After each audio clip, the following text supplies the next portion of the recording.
Self-defense is the right as well as the responsibility of every American citizen, no matter who he is or what his background or attitudes. Sometimes he can protect himself as an individual, but more often he must do it as a member of a group. Military organization is simply a means to accomplish that end efficiently. The basic purpose of professional authority in the U.S. Navy, therefore, is to enable each man, as part of a combination of men, to defend himself and his country more effectively than he could through his own efforts alone.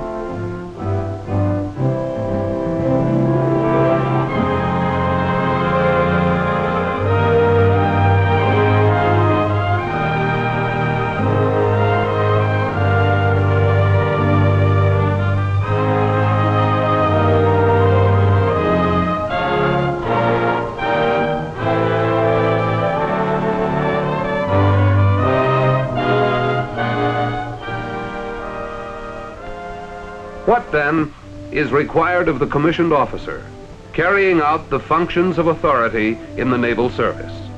Technical knowledge, obviously basic.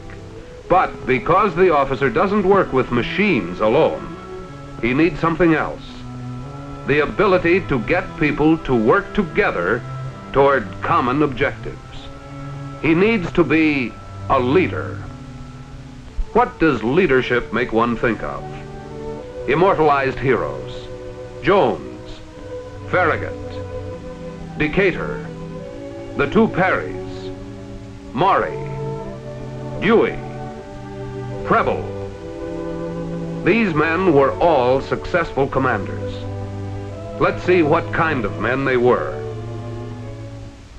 Impulsive, deliberate, religious, forceful, magnetic, scholarly, decisive, humorous, enthusiastic, shy, aggressive. Each was different in his own way. What did they have in common? One thing for sure: they got the job done. And since the job required men, they got men to do the job.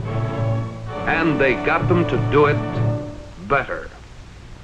In getting men to do jobs better, we must recognize two essential requirements.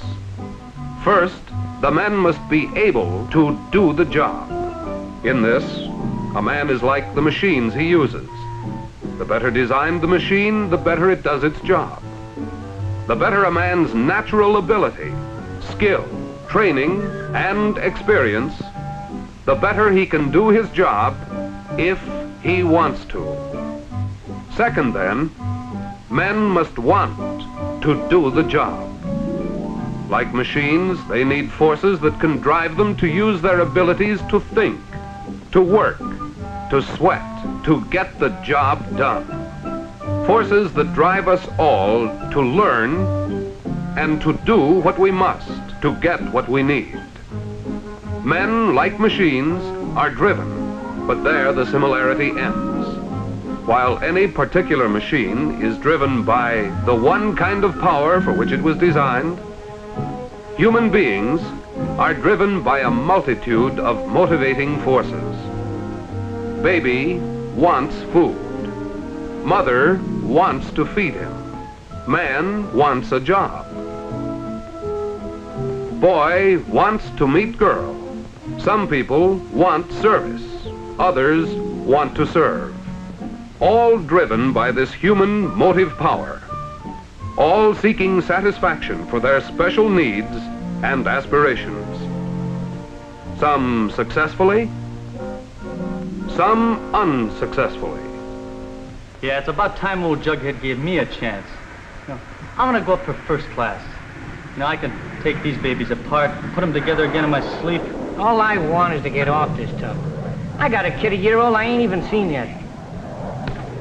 I want to go home. These sailors have needs. So has everyone else. Take this wardroom scene. Double sixes. Hey, Romeo, it's your play. You still worried about that blonde, or are you sweating out that promotion? Both. I want that other half stripe for a wedding present. I've been overworked and underpaid long enough. Well, all I want is to square myself with the old man after fouling up that gunnery chute today. Come on, fellas, knock it off. I want to qualify for underway deck watch. I want to get this course in. The I want, in fact, expresses each man's needs. Such are the wants, the needs that power the human machine, that influence human behavior. Let's take a man, any man. It's how any man's driving needs are satisfied that determines whether he is a happily balanced or sadly unbalanced personality. A man's personality is the summation of all he has been, all he now is, and all he ever hopes to be. His total ingredients for living and doing a job. What these ingredients are and how they are integrated, what kind of personality they produce, will all have some bearing on the manner in which the individual can make an adjustment to the ever-changing circumstances and requirements of life, to the environment in which he lives. Environment doesn't mean merely a farm in New England or a carrier at sea. It means all of the circumstances to which the individual must react. Some make no difference.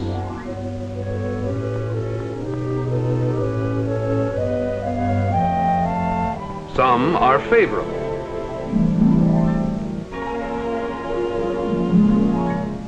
Some are unfavorable.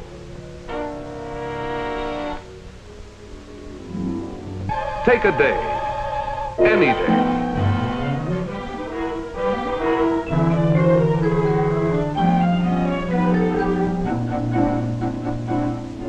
In the Navy, the unfavorable circumstance might be an overheated classroom, a cold, wet night on the forecastle, a fouled-up watch list, an irritating shipmate, complex working or fighting equipment, a sick family, an over-solicitous mother, or even a difficult senior officer. These unfavorable circumstances are stresses. Everybody is constantly seeking a reduction in the tensions caused by the stresses. When a man succeeds in reducing tensions, when he gets what he needs or is satisfied with what he gets, when he can handle the uncomfortable stresses he meets, he is emotionally balanced, adjusted.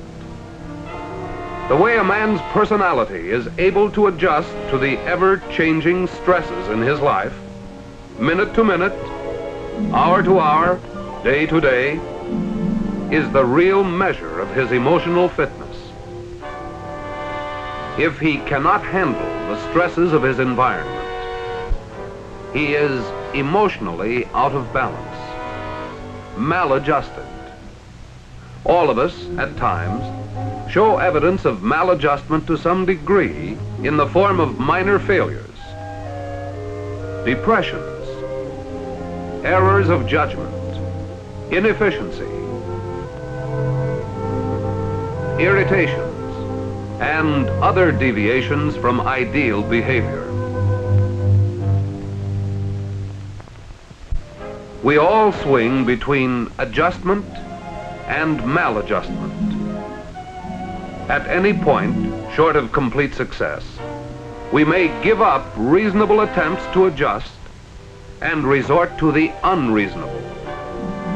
This might occur as a result of the environmental stresses becoming too tough for the personality, or the personality becoming too weak for the environmental stresses. When the battle of adjustment becomes really tough, we are frustrated and naturally try to escape. But since physical flight is, in most cases, impossible, we may seek escape psychologically through various flight reactions, such as daydreams, caulking off, timidity, sickness, alcoholism. In such flight reactions, the personality suffers. Or frustration may result in fight reactions. Then the environment is made to suffer.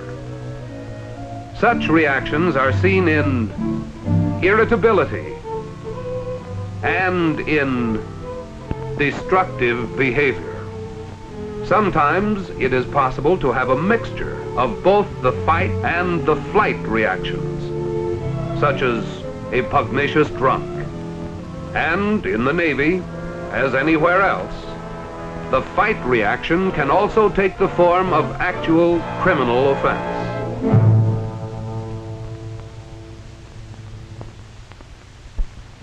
Irresponsible actions of any kind inevitably involve the professional interests not only of the line officer, but also of the medical officer. Because although disciplinary problems are the line officer's responsibility, the medical officer can help prevent bad behavior at its source. Bad behavior is a symptom of unsuccessful attempts to adjust to the naval environment. But you've got to realize that unauthorized absence just can't be taken lightly. The general nature of the charge in this case is desertion. 2/3 of the members present at the time the vote was taken, concurring, sentences you to be discharged from the naval service with a bad conduct discharge, to forfeit all pay and allowances, and to be confined at hard labor for 8 months. A man may lose his balance completely, go way off course. Furthermore, in the Navy, a man whose needs are frustrated can't resign or change his job. He can't gracefully escape.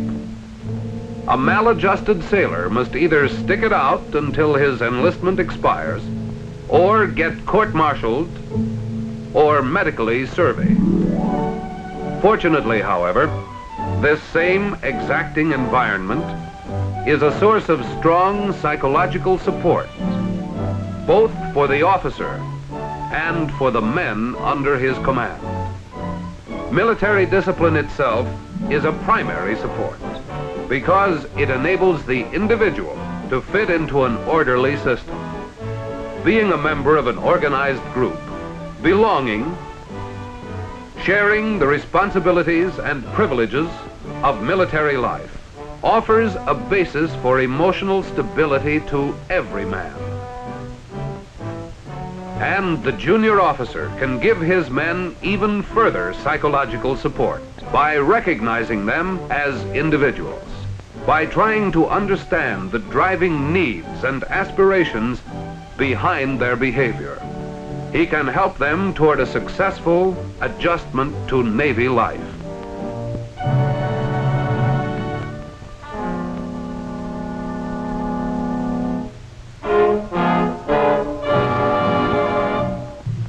But the officer who ignores his men's driving needs and problems of adjustment is ignoring his own self-interest.